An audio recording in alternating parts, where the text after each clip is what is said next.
What does it mean for you to be invited to announce the recipients of the Dr. Roper Drum Major Award on the eve of MLK? So when I think about Martin Luther King Jr. and I think about where we are today in history, I think about the rebirth and restart of that movement. And so, what a privilege it is to be able to present and offer tributes to people and other leaders beating the drums of humanity and service here in the community. It is really a time again for us to come together and think about the words and the actions of MLK and the many people's names we don't know or gloss over or that aren't as popular as we think about the work we have to do ahead. Mm-hmm. And in your political advocacy and then your community work, what about Dr. Martin Luther King inspires you to dig deeper and to help in Dayton's community?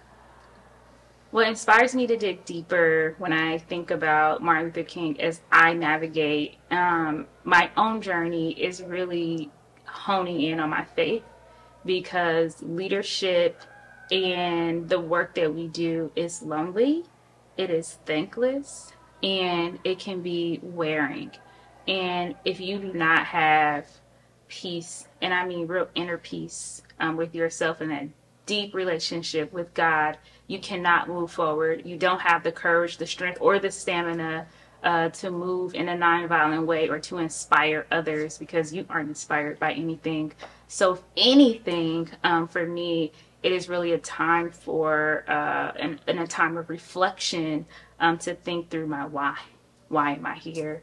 Why am I doing this work? Why do I care?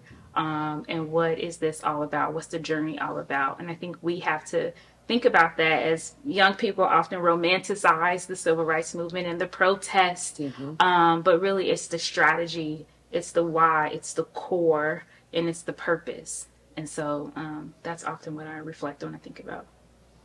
And if you had any advice to give to someone who wanted to get into political advocacy or social justice in the community, what would you tell them?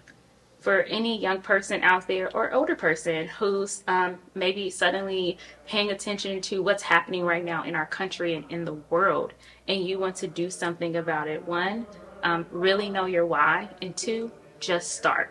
You don't have to be a lawyer. You don't have to have, political connections or come from, some political family. I started by knocking doors for then Senator Barack Obama. That is it.